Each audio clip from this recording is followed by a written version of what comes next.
My name's Lena Wallace, combat medic, U.S. Army, 27 years old. And apparently, a permanent disappointment. Growing up in Burlington, Vermont, I didn't live in a house, I lived in a resume.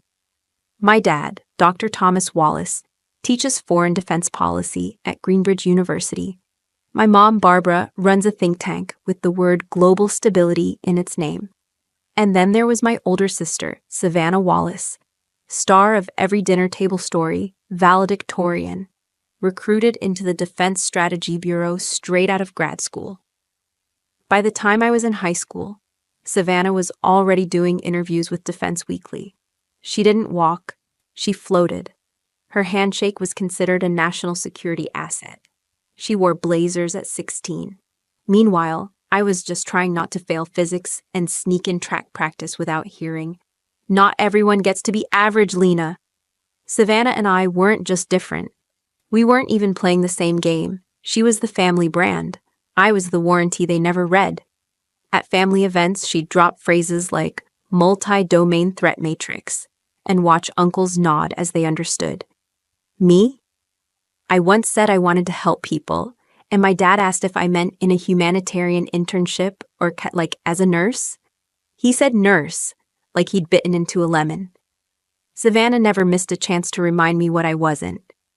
During Christmas brunch my senior year, she raised her mimosa and said, "To Lena, may community college treat you kindly." The room laughed. I smiled like it didn't land.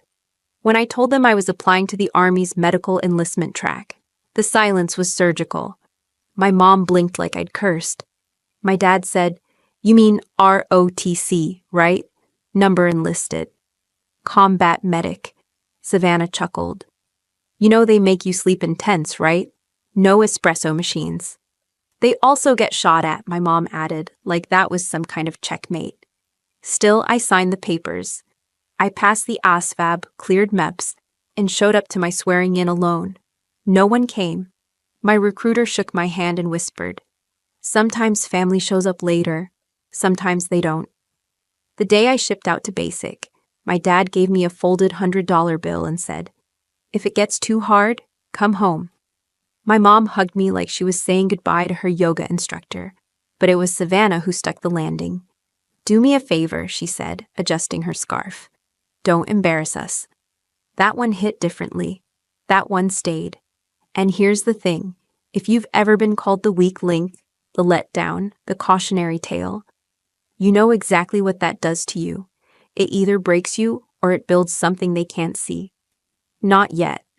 By the way, if you've ever been underestimated, drop a comment and hit subscribe if you're tired of people like Savannah getting the credit before the fight starts. Basic training didn't feel like a reset. It felt like a funeral for the girl they raised, which was fine. She wasn't invited back. At Fort Ironwood, no one cared where you went to school. They cared if you could carry 60 pounds of gear uphill and apply a tourniquet without shaking. I stopped hearing Wallace, like the Savannah Wallace, and started hearing Wallace? Yeah, she doesn't quit. We did evac drills in the rain, stitched gashes in fake skin under red light, learned to move with our rifles like they were body parts. I wasn't the best, but I never ranked last. When one of the trainees passed out from dehydration, I stabilized him while 3 instructors watched. One said, "Wallace, you're calm under pressure." I wasn't calm. I was angry. Angry works. Savannah once told me, "Wars aren't won by medics. They're cleaned up by them." That's cute. Guess who gets remembered when the bleeding stops? No one from home asked how it was going. No letters, no emails, nothing. Just a group chat where Savannah posted her new security clearance badge, and everyone replied with fire emojis. It's funny. Some people are built to be seen. Others are built to survive when no one's looking. And if no one looks anyway, you might as well go all in. I stuffed the only photo of my family into the bottom of my duffel and stopped checking for mail. At Fort Ironwood, silence from home wasn't strange. It was normal. Everyone had their reasons for who did or didn't write. Mine just came in the form of deliberate absence, but that didn't stop me. By week 6, I could strip and reassemble a field kit blindfolded. By week 8, I could carry a man twice my weight across terrain that would chew up a Humvee. My hands stopped trembling when I touched the IV needles. I didn't flinch at simulated blood or the sound of blanks going off inches from my ear. When graduation came, I wore the uniform with more pride than I'd ever worn anything. My name tape looked right. The patch on my shoulder belonged. Nobody came to see me walk across the stage. I wasn't shocked. I didn't ask them to come either. The Army offered me orders to Camp Claiborne, a forward staging base in Yemen that sounded like a place where things went sideways often. I accepted before they could finish the sentence. Most new medics hoped for Germany, Korea, or somewhere with a Starbucks on post. I didn't care about coffee. I wanted out of the classroom and into something tangible. Camp Claiborne wasn't much, a half-dozen tents, 2 trailers with AC that worked part-time, and a medical outpost the size of a gas station bathroom. The guys called it Camp Barely There. In the first week, I was assigned to a support platoon for vehicle inspections and heat checks. A few of the infantry guys decided I looked soft. One genius left an MRE heater under my cot as a joke. It exploded at 3 a.m. and took half my sleep with it.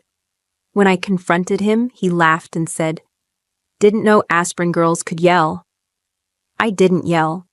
I reported the incident and requested to be moved to rotation with Alpha Patrol for external missions. It wasn't petty, it was professional survival. I was approved within 48 hours. Someone had noticed I wasn't there to pass out Advil and smile. On the first mission out, we were on a routine perimeter recon when we got a call about a possible IED near Route Ember. Convoy diverted. I sat in the rear MRAP, fingers tapping against the stock of my carbine, counting every heartbeat until we stopped. We didn't hit the IED. The lead vehicle did. I heard the boom before the dust cloud hit us. Our radio operator screamed. I grabbed my aid bag and moved. The gunner from the lead truck was down, shrapnel in his neck, arterial bleeding slipping fast. I dropped to my knees and sealed the wound with one hand, applied pressure with the other, and called for tourniquets and gauze like it was a grocery list. No hesitation, no second guessing. When the medevac came 20 minutes later, the gunner was still breathing, barely, but breathing. Back at base, the sergeant called me aspirin girl, handed me a lukewarm bottle of water and said, "Didn't think you had that in you." I took the water, didn't say a word. My CO submitted my name for Special Ops Combat Medical Support qualification a week later. It was a long shot. I was still green, still junior. But bleeding under fire gets you noticed. Then, one night, I was on comms rotation when a name popped up on the briefing screen. Savannah Wallace, Defense Strategy Bureau Liaison, now assigned to Joint Regional Command, overseeing intelligence flow to our sector. I stared at that name longer than I should have. She hadn't sent a letter, hadn't asked about my location, but she was, looming behind the screen like she always loomed behind every opportunity I tried to touch. And I knew exactly what it meant. Whatever future I thought I could build out here had just gotten a lot more complicated. Because the person who never believed in me was now technically part of the system, deciding who gets to matter. And when Savannah gets involved, people like me don't move up. We move aside. I stopped mentioning promotions and started memorizing exactly how to stay invisible. It wasn't hard. You show up early, shut up during briefings, execute the work, and disappear before the debrief. Don't volunteer, don't complain, don't look like you're trying. You blend into the background until someone bleeds. And then you're helpful. But only until the bleeding stops. That's how I survived the next few months at Camp Claiborne. We rotated in and out of heat waves, sandstorms, and missions where the goal was, don't die stupid. Still, there were moments, like the time we rolled up on a burning outpost outside Quara and found 2 Marines still inside. Everyone hesitated. I didn't. I tied a wet rag around my face, dove in, and dragged one of them out by his vest while coughing my lungs out. No one said thank you. The guy I saved was unconscious and probably didn't even know I existed. But word travels. That's how I paired with Corporal Dana Brooks, one of the few people on base who didn't treat me like a novelty. Brooks was sharp, didn't waste words, and had zero patience for people who used acronyms to sound smarter. She'd been through hell in Somalia and had the limp to prove it. Said she liked working with me because I didn't freeze or whine. She was the one who showed me how to access the internal personnel pipeline, aka the maybe you'll get promoted list. My name was on there. It had been flagged for field review. She clicked a few times. Here's the final reviewer, Wallace, SDSB clearance level 6. I stared at the screen. You're kidding. Nope. Savannah? How many Wallaces you think are sitting in that building? The knot in my gut pulled tight. I hadn't spoken to Savannah in over a year. Not even a sarcastic text. Not even a typo. But there she was, reviewing my file, judging me, deciding. I closed the laptop. That's done then. Brooks leaned back in her chair. You sure? You've got enough field hours, enough merit points. Hell, you've probably saved more limbs than our base surgeon. Doesn't matter, I said. The system isn't built for people like me to outrank people like her. That night, I skipped chow and sat outside near the wire, just listening, just breathing. The base wasn't quiet. Nothing ever is out there. But there was something steady in how the generators hummed. It reminded me that machines didn't care who you were. They either worked or they didn't. The next day, Brooks said, you could challenge it, file a counter review, name conflict of interest. No, I told her. Then I'd look weak, or worse, entitled. Maybe, she said, lighting a cigarette. Or maybe you'd just look like someone who knows when the game's rigged. The thing is, I'd already accepted the rules. I wasn't going to climb the ladder. I'd ensure no one under my watch bled out while some intel genius back home ran a PowerPoint. We kept moving, missions, briefings, patrols, and med checks. I got better at reading vitals fast, stitching clean, and improvising with garbage when supplies ran low. I treated a kid with a broken femur using duct tape and a tent rod. He walked again in 6 weeks. Still, the promotion didn't come. No calls, no emails. My record sat in some digital drawer while Savannah's name sat on a wall in Washington. Then one morning, we got hit with a no-notice medevac drill. Simulated multiple casualty event. Everyone scrambled. I handled 3 casualties, stabilized 2, tagged 1 DOA, and ran the triage solo after my CO bailed to take a call. Afterwards, the battalion commander said, "Why the hell aren't you running med support for Alpha Group?" I didn't answer. He nodded as he understood. 2 days later, I got reassigned. Not a promotion, not even a title, just new orders. Task 12X, Classified Logistics Support, attached to Joint Recon Group. I didn't ask questions, I just packed my gear. Savannah once said I'd embarrass the family. If she ever saw the list of things I've done since then, she should be more worried about which parts I learned from her. I folded my new orders into my chest pocket and didn't tell anyone where I was going. Joint Recon Group operated out of Forward Site Foxtrot, a remote outpost in southern Lebanon that looked more like a construction site than a military base. Concrete walls, portable towers, no signposts, no welcome brief. They didn't care who you were, just whether you slowed anyone down. I got tossed into a 6-person recon support team, running low-visibility operations between border sectors. The med kit they gave me had half the standard loadout. When I asked for more tourniquets, the supply guy said, "We ration gear the way we ration patients. Don't waste either."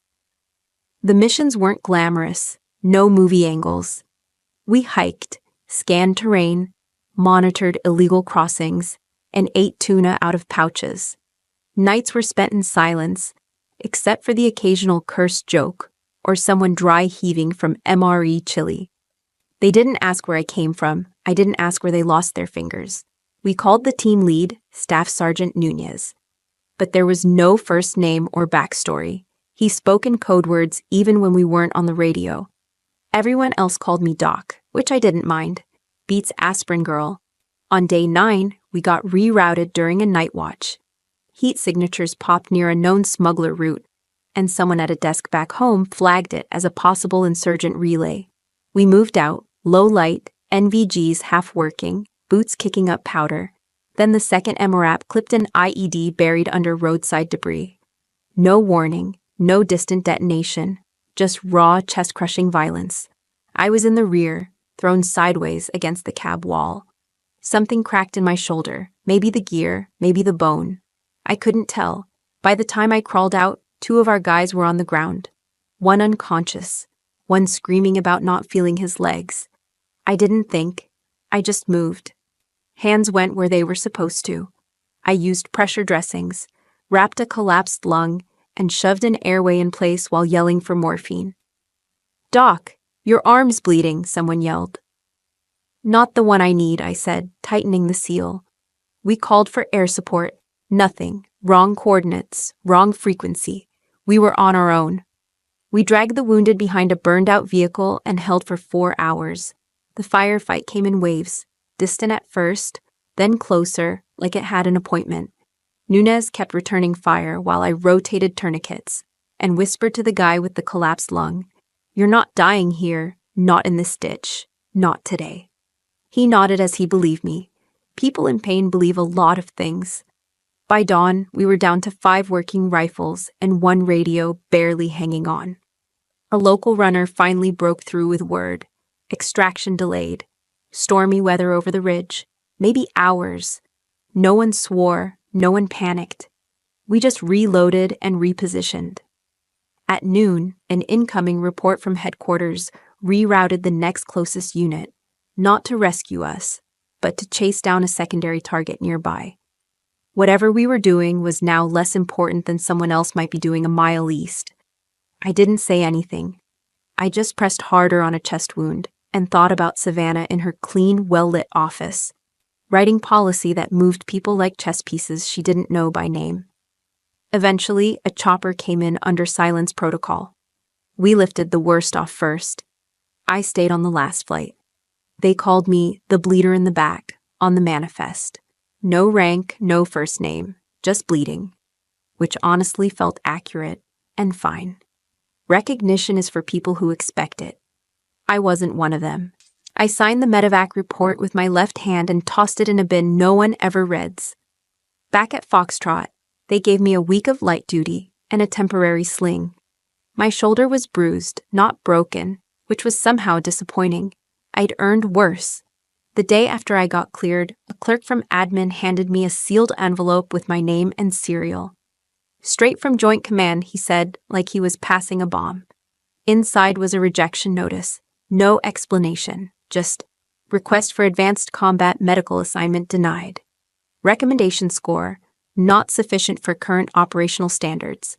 I read it twice, flipped it over like maybe I'd missed the part where they said, "Just kidding," and folded it flat. Brooks called me that night on secured comms. "You get it?" "Yeah." "You checked the sign-off?" "Didn't have to." "You sure?" "I know the phrasing. It's hers." Savannah writes like she's testifying before Congress, even when she's denying her own sister a shot. Brooks didn't say anything for a second. Then, "She's gonna bury you from 1,000 miles away, isn't she?" "She already has." It wasn't rage. It was arithmetic. She was the system, and I was the exception that didn't fit. The next day, I walked into the operations trailer and dropped the denial slip on the desk of Major Harlan Pierce, my direct CO. "I'd like to remain assigned to forward field units," I said. He looked up. "This isn't a punishment, Sergeant Wallace. You've been performing above standard. The rejection's probably bureaucratic." "Sure," I said. "And gravity's just a suggestion."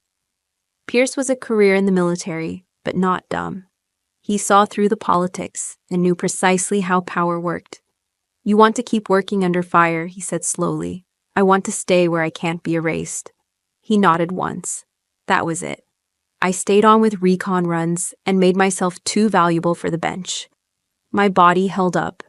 My hands were steady, and I stopped thinking about what came next, until it found me anyway. 2 weeks later, Camp Claiborne got rocked by intel failure.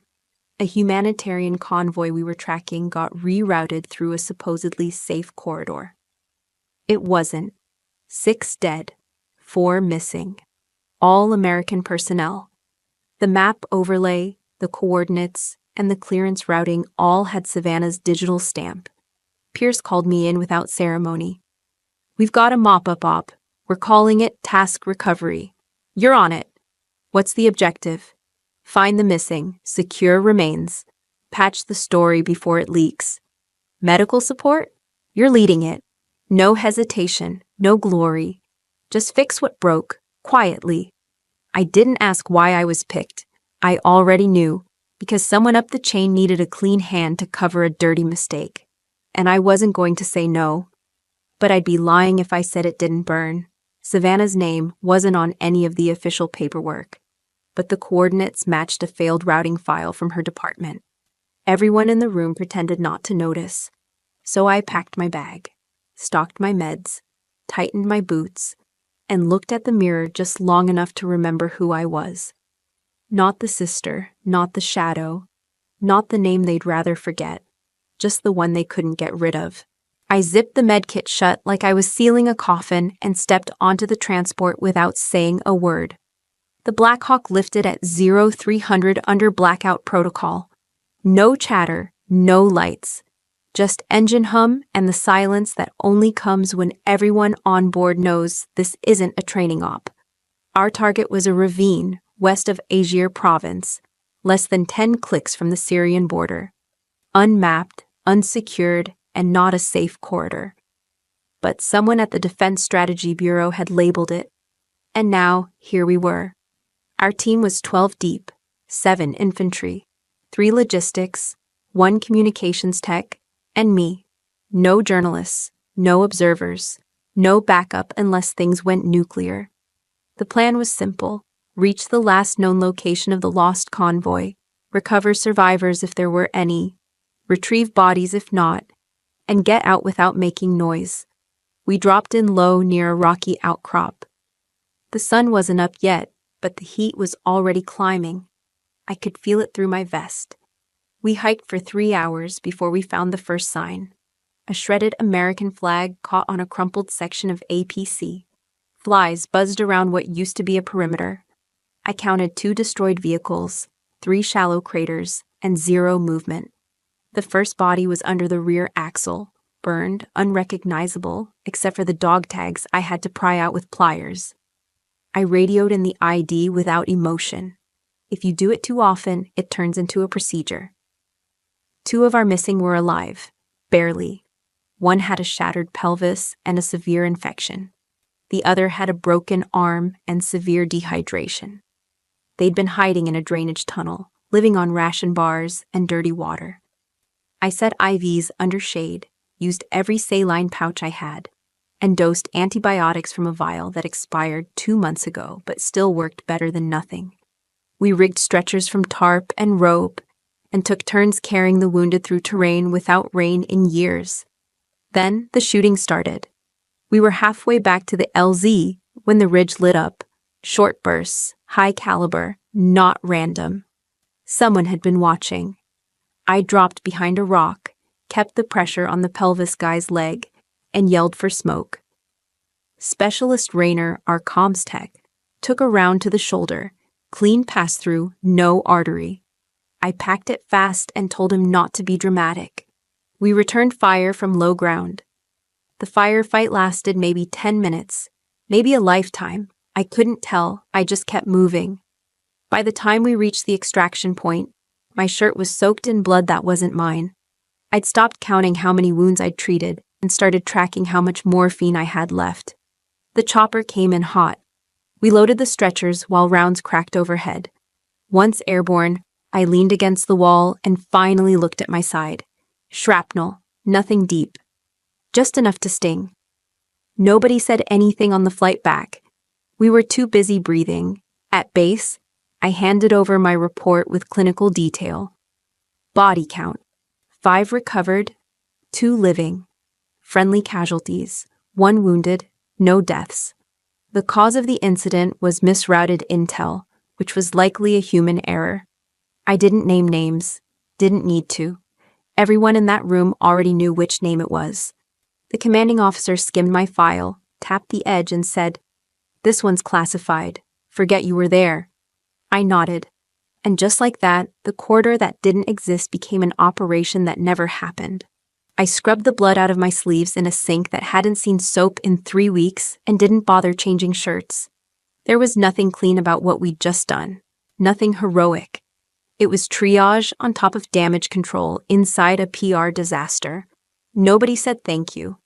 Not that I expected it. All I got was an off-the-books debrief and a cautionary nod to stay focused. Then came the new orders. Task 12X was being reassigned. A new target zone, new faces, higher altitude, less room for error. I went quiet again, just me and my kit, and the checklist I ran every night like a ritual. Fluids, chest seals, bandages, morphine, compressed gauze, and whatever hope hadn't expired yet. The next mission launched at night, inserted deep into mountain terrain near the border. 12 of us total, no backup, no SATCOMs, minimal support. The plan? Hike in silence. Extract a pair of contractors gone missing. Probably dead. If not, then not for long. We moved under the moonlight, boots slipping on shale, breathing through our shirts. Halfway up the ridge, we hit a scatter mine. Not a big one, not fatal, but it was enough. Sergeant Locke, second in command, caught a piece through his quad. He went down hard, shouting in a way grown men aren't supposed to. I dropped next to him and opened the leg up fast. Arterial, high flow. If I didn't clamp it, he'd be done in under 2 minutes. I used a hemostat blind, packed the wound, and stabilized him while the others pulled the perimeter. "Can he walk?" one of the riflemen asked. "Not unless you carry him and his femurs separately," I said. They laughed. Nervous laughter. The kind that keeps your trigger finger moving. We rerouted, dragging Locke on a field stretcher. 1 mile turned into 4, and the terrain worsened by the hour. Then the rain started. It's not cinematic rain, not dramatic. Just enough to make everything slick and miserable. The missing contractors turned out to be alive. Barely. One had 2 broken ribs and a dislocated shoulder. The other had been tortured. Fingernails gone. Concussed. No food for days. I worked on both with what I had. I kept them breathing. We moved fast, faster than we should have. And that's when Private Henley tripped a tripwire, and all hell broke loose. The blast hit the side of our column, 3 down instantly. 1 dead on impact, 1 screaming, 1 unconscious. I moved before I could think. I shoved a needle into a collapsed lung, stuck a decompression tube in place, and used my body as a shield while I closed the chest wound. "Why aren't you in cover?" someone yelled. "Because he's not dead yet," I shouted back. I ran out of tourniquets, used strips from my vest. My hands were shaking, not enough to mess up a stitch. Locke was still semi-conscious. He looked over at me from the stretcher and said, "You're gonna burn out doing this. Not if everyone else stops bleeding first." We finally got word. Chopper en route. High priority extraction, 2 hours out. I took a round of shrapnel to my side during repositioning. Didn't mention it, no time. Kept pressure on Corporal Vance, who'd taken a belly wound. I held him upright and whispered nonsense while watching his vitals drop. He died 40 minutes before the bird arrived. I held his dog tags like they might do something. They didn't. When the chopper landed, I loaded the stretchers first, then sat down on the floor with my knees locked and my hands soaked in blood. Nobody said, "Hero." Nobody made speeches. All I heard was the rotor blades, the sound of metal spinning fast enough to erase memory. And honestly, that was fine by me. I left Vance's tags on my bunk and stopped sleeping more than 3 hours at a time. I didn't need dreams to haunt me. Reality did that just fine. 3 days after extraction, I was ordered to report to the Tactical Operations Center at Fort McCoy. No details, just a direct summons with my name on it and a big red confidential stamped across the header. The TOC was colder than usual. Fluorescent lights. A major I'd never met. And next to him, a civilian in a navy blue suit with a file thick enough to break a nose. "Sergeant Wallace," the major began. "You're being temporarily reassigned to Joint Base Anacostia Bowling. Effective immediately." "On what grounds?" the civilian cut in, sliding the folder toward me. "Operational leak, compromised intel on your last mission. Timeline, movement patterns, target profiles, leaked before insertion. You walked into a trap." I flipped the file open. Redacted blocks, coordinates, names I knew, photos of Vance, Locke, even me. The major leaned forward. "We've traced the source to someone with classified access and a personal connection to you." And that's when I saw it. At the top of the second page, Savannah Wallace, DSB Liaison Officer, my sister. I stared at the name like it was some kind of typo. There were 2 Savannah Wallaces in federal clearance databases. "She wasn't supposed to be on this account," I said flatly. She wasn't, but she back-channeled through a partner at ORSA. Accessed data she had no clearance to see. "Why?" I asked. The civilian gave a half shrug. "We think she was trying to leverage details to boost her security credentials. Maybe she thought the operation wouldn't go loud.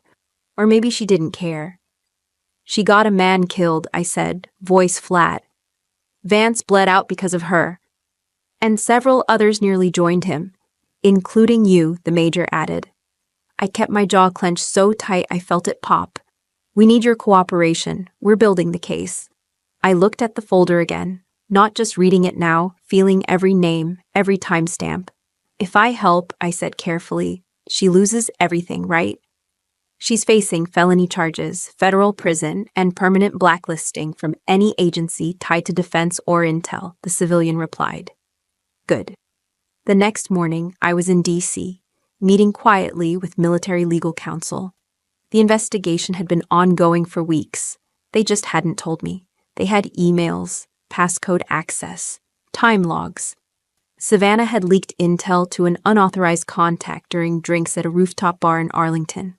A friendly and cyber analysis. They thought it would stay internal. It didn't. The ops data ended up in the wrong hands. That's how the tripwire happened. That's how the shooting started. They asked me to confirm details about deployment timelines, who knew what, and how specific troop movements aligned with the leaks. I didn't hold back. "She's my sister," I said. "And if she's the reason that mission went sideways, I want her in front of a court just like anyone else." They nodded, recorded my statement, signed the logs. I left the meeting and went to a bar full of defense contractors. The kind of place Savannah used to frequent. I ordered water, didn't need alcohol, just wanted the noise. Someone recognized me from the hospital base, the medevac team lead. He clapped my shoulder and said, "You're the one they're writing up for the Silver Star, right?" I just stared at him. "Sorry," he added. "Thought maybe you'd want to know. Word gets around."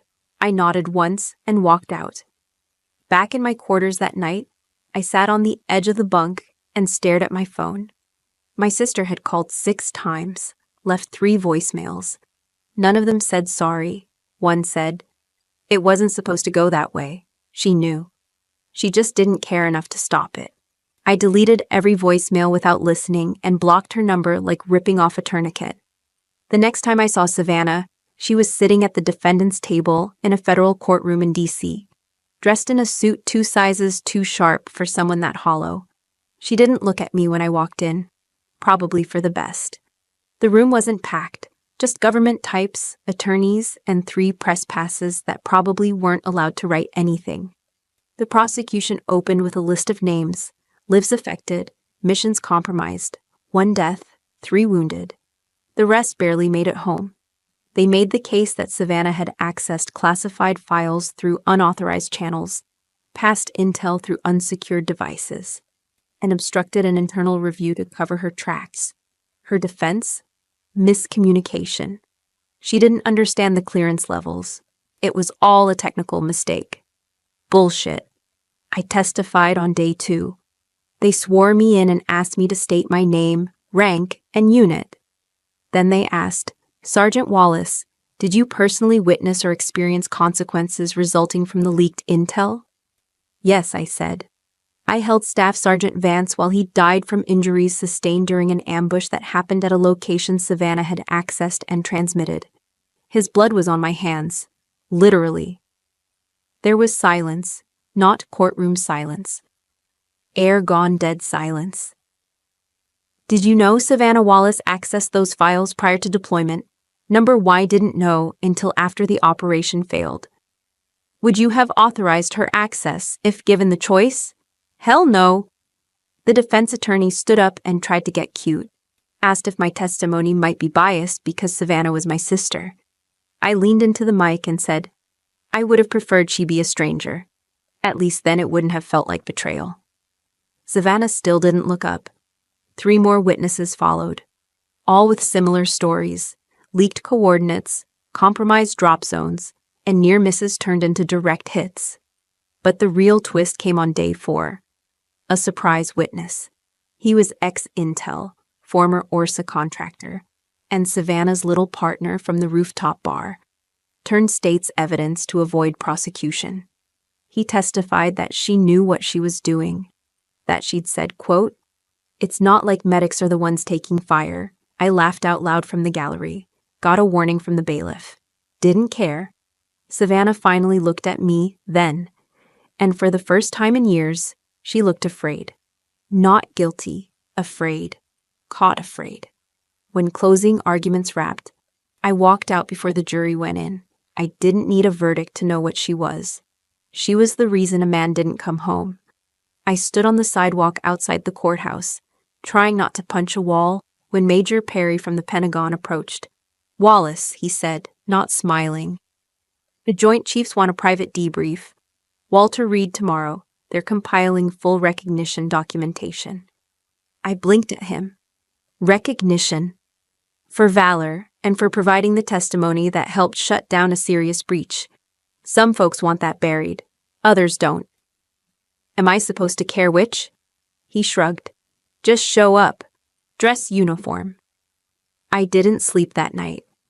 Thought about the day Savannah got her NSA internship. How proud our parents were. How invisible I'd felt. The only difference now was that Savannah finally did something I couldn't be blamed for. In the morning, I stood in front of a panel of 6 uniformed officials, walked them through my medical response timeline, the tactical decisions made in the field, and the exact moment I realized our mission had been fed to someone else. They didn't interrupt once.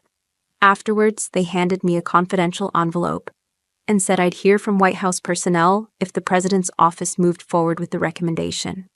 I nodded. I folded the envelope in half and tucked it into my breast pocket like napkin trash. On the steps outside, I lit a cigarette I hadn't earned and didn't want, just to give my hands something to do. A woman from the base hospital passed me on her way in and said, "Thank you for what you did in the valley." I said, "He still died." She paused. "Yeah, but 4 didn't." And I didn't know what to say back for the first time since the mission. I left the envelope on the kitchen counter and drove until my gaslight arrived. Outside Richmond, I stopped at a 24-hour diner that smelled like overcooked bacon and permanent regret. I sat at the counter, ordered bad coffee, and stared through the steam as if it owed me something. The waitress slid me a check before I even asked. "You look like you're running from something." "Running's generous," I said. Back at the base, I finally opened the envelope. Inside was a 2-paragraph letter from the Office of the President. Simple language, clinical tone, recognition of distinguished conduct under hostile engagement, pending approval for the Distinguished Service Cross. But there was more, a sealed statement from the National Security Council. I unfolded it carefully. It confirmed that intelligence provided under duress during Operation Blue Halo had prevented 3 separate coordinated attacks on U.S. diplomatic posts in the Middle East. One of the attacks was set to happen in Cairo, where Savannah had been stationed for a year during her analyst assignment. It hit me in the gut. She hadn't just leaked intel. She triangulated what missions were coming next, what units were being moved, and when, which meant that at some point she had decided those attacks were acceptable losses. Or maybe she thought they'd never happen. Maybe she thought she was playing spy, not traitor. But people died. I didn't care how pretty her resume looked. It was soaked in blood now. I stared at the letter for a long time, then dropped it back in the envelope like it was radioactive. 2 hours later, I stood outside my parents' house. I hadn't called. They hadn't called me since the trial. My mom opened the door like she expected someone else. Her expression cracked when she saw me. "Lena," she said, "you should have told us you were coming." Would it have made a difference? She stepped aside. "Come in." I walked through that polished foyer, where I used to leave my muddy boots and get yelled at for scuffing the tile. Nothing had changed. Not the rug. Not the framed photo of Savannah's graduation. Not the silence. My dad sat at the table with a newspaper and a glass of bourbon like he always did when pretending not to be stressed. "I read the story," he said without looking up. "The one about the medal." I didn't answer. "You didn't mention the part where your sister caused it." I leaned against the wall. That part wasn't for the press. My mom hovered like she wanted to fix something. A coffee, a memory, a daughter. She was misguided, Lena. Not evil. She handed over troop positions for a thrill. She didn't mean for anyone to get hurt. She did. My voice didn't shake. I wasn't there for a fight. I was there because I had something they deserved to know. I pulled out the second letter, the NSC one, and slid it onto the table. "What's this?" my dad asked. "Confirmation," I said, "of what she did, of what she risked. 3 attacks stopped, because of intel I transmitted, which only existed because of what she leaked." My mom's hands trembled. She didn't pick up the paper. "She's not the only one who gets to define what this family means," I said. "And if you're still proud of her, that's fine. But don't pretend she's the only one who mattered." They didn't stop me when I left. Back at Walter Reed, I clocked in for my shift like nothing had happened. The patients didn't care what medals were pending. They cared that I knew how to read their pain and didn't flinch when they talked about it. A young Marine named Booker grabbed my hand during a dressing change and said, "You're different from the other docs." I said, "I'm not a doc." He grinned. "Exactly." I found a small envelope under my door the day before the ceremony. No return address. No name. My name was written in handwriting, and I knew better than my own. Savannah. Inside was a single photo. The two of us, ages 7 and 10, in matching Halloween costumes. Ghostbusters. On the back, she'd written 4 words. "I never deserved you." For a second, I didn't know whether to tear it up or burn it. Instead, I stuck it in my sock drawer. Not out of forgiveness, but because sometimes it's not about erasing the past. It's about knowing where it belongs. I folded the photo in half and locked it inside a drawer I didn't plan on opening again. The morning of the ceremony, I stood in front of my mirror, adjusting my dress uniform like I'd been doing it my entire life. Every ribbon is in place. Every button is straight. I knew the weight of each medal, where I earned it, who bled for it, who didn't come back. I walked into the White House like I belonged there because I did. The East Room smelled like fresh flowers and nervous protocol. Rows of chairs were filled with brass and polished shoes, the kind of people whose opinions had once meant everything to my parents. Now I saw them for what they were, just people trying to make sense of sacrifice from a distance. I spotted my mom and dad near the back. My dad was wearing the same suit he used to lecture in. My mom had her pearls on like she was going to church. They both looked like they'd swallowed something sharp. I didn't wave. 3 other recipients were being honored that day, 2 Marines and a Navy corpsman. Their stories were printed in the program. Mine wasn't. It was still redacted. When the aide read my citation, I stood at attention and stared ahead, jaw locked.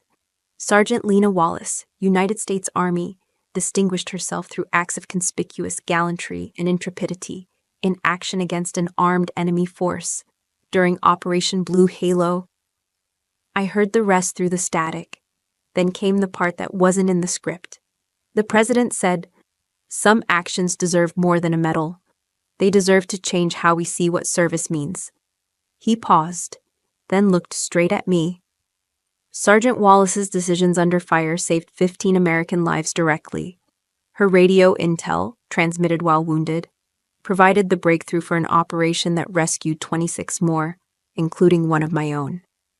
A beat of silence. My nephew was among the hostages. Today my family stands because she didn't fall. He turned toward me and saluted.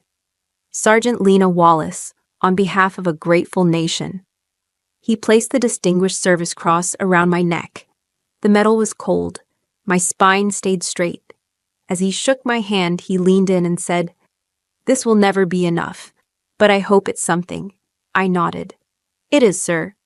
Camera shutters clicked like gunfire. At the reception, generals shook my hand with practiced gravity. Cabinet members made polite comments. A few reporters tried to press for details, but I gave them nothing. I'd lived it. They didn't get to package it. I was halfway through a flat soda when I saw my parents hovering by the cheese tray like they were at a faculty party. They approached slowly. "You looked very composed," my mom said first, her voice thin. My dad cleared his throat. "The president said your actions saved his nephew." "Yeah," they waited for me to elaborate. I didn't. "I suppose we owe you an apology," he said, "for not understanding." "No," I said. "You owe it to yourself. I always knew what I was doing." My mother's lips trembled. "We should have asked. We should have tried." "It's not about medals," I said. "It never was. You just didn't want a daughter who served. You wanted a daughter who impressed your friends." They flinched like I'd hit them. I softened. "A little. But I get it now. You were afraid. You didn't know how to love something you couldn't control." My father swallowed hard. "Can we try again?" I didn't answer, because in that moment I realized something deeper. I didn't need them to get it. Not anymore. Out of the corner of my eye, I spotted Corporal Ramos, one of the men I pulled from that Hellfire Valley, saluting me across the room. He had both legs in braces and a cane, but his eyes were clear. Proud. I turned back to my parents. "You're not the ones I answer to." I walked toward Ramos without waiting for a response. He grinned. "Thought you'd look taller with that medal." "Yeah, well, maybe the ribbon shrunk in the wash." He laughed. "Drinks on me tonight?" "Only if you're buying something stronger than government soda." We left together, and the White House got smaller behind us. I tossed the medal case onto my bed and left it there as it weighed too much to carry anymore. 3 days later, I was back at base, standing before a group of fresh recruits who looked more like first-year college students than future medics. One of them had braces. Another asked if we'd get weekends off. I didn't laugh. I just told them the truth. No one cares how much you know until they're bleeding out and you're the only one who can stop it. Their faces went pale. That was fine. Fear was honest. At night, I worked on a proposal. It wasn't glamorous. It was a new trauma simulation protocol using real-time decision stress metrics. Colonel Briggs greenlit the pilot within a week. "You might actually be useful off the battlefield," he joked. I smirked. "Don't let that rumor spread." One morning, a package arrived at my quarters. No return address, just my name in sharp handwriting. Inside was a wooden box, simple, polished, and unmistakably handmade. The lid creaked open. Inside, my mother had arranged a folded flag, my ribbons mounted carefully on velvet, and newspaper clippings from the White House ceremony. Below that, a black and white photo I'd never seen before. My grandfather in uniform, holding a cigarette and squinting at the sun. Tucked behind it, a note in her handwriting. "Your grandfather came back quiet, too." I wish I'd asked more. It was the closest thing to an apology I'd ever get from her. And it was enough. I brought the shadow box to my office and placed it next to a framed photo of my team, Torres, Vance, Ramos. It wasn't for display. It was for memory. That weekend, I visited Torres in recovery. She had a titanium plate in her shoulder and a new tattoo running down her arm. "You're limping less," she said. "You're still hogging all the morphine." We sat quietly for a while, drinking bad coffee. "You think any of them really understand what happened out there?" she asked. "No," I said. "But they don't have to. We do." I didn't hear from Savannah again, at least not directly. But one day, a junior officer knocked on my door, nervous. "Ma'am, there's someone asking to speak with you, civilian." Out in the hallway stood a woman in a dark suit, not military, not press. "Agent Lily Trask," she said. "FBI. I'm here about a separate matter involving your sister." My jaw locked. "She's not my problem." "No, but her security clearance is—" Savannah had tried to spin a freelance consulting gig off her former access to classified logistics. Nothing criminal, just sloppy. "You want my help?" I asked. "No," Agent Trask said. "Just your confirmation that she was not involved in the planning or execution of Operation Blue Halo." I didn't answer immediately. Then I said, "Savannah Wallace was never in the room." Trask nodded. "We figured as much. Thank you for your time, Sergeant." She left. I exhaled. It felt like releasing the last thread, tethering me to the person I used to be, the sister trying to prove her worth. Now I had different priorities. That night, I led a trauma drill that ended with a recruit in tears. I didn't yell. I sat beside her and walked her through the mistakes. "This isn't about perfection," I told her. "It's about not quitting when it matters most." She nodded, wiping her face. I walked home alone under the fluorescent buzz of the corridor lights, the sound of boots and chatter echoing off steel. There was no crowd, no applause, just the quiet pulse of something steady. Purpose.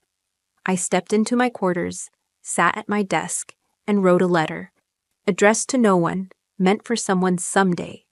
It began, "If you're reading this, it means you're wondering if any of this mattered." It did. I left the letter unsealed on my desk and walked outside to feel something real. The night air hit me like a reset button.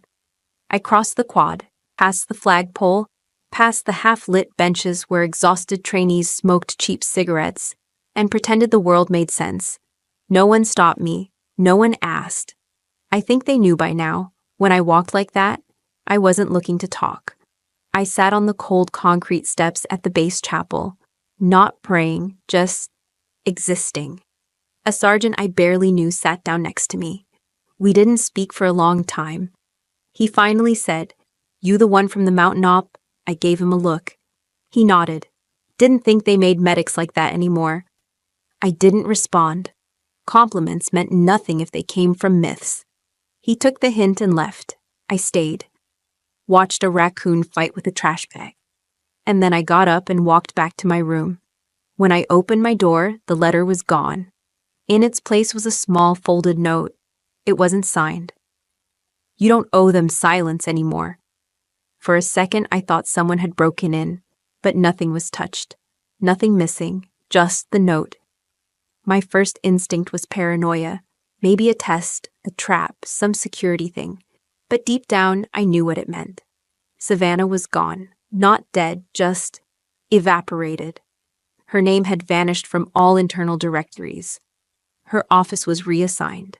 No announcement, no reprimand. Just absence.